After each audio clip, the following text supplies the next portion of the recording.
Instagram story avatar option not showing. Hey guys, what's up? Welcome to How to Solution. And today in the video, I'm going to tell you how you can see your Instagram story avatar option. So first of all, launch your Instagram application.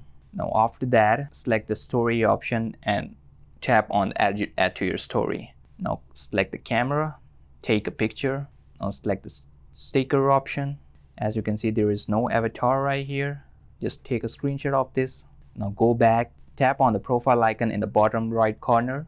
Take the screenshot of your account interface. After that, click on the upper right corner, go into settings, go into help. Now tap on the report a problem right here. Now you can type the problem here. Now tap on the gallery and select the screenshot that you took from the profile.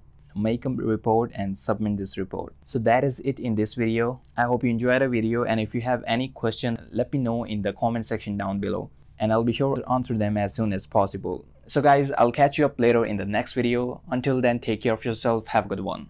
Bye.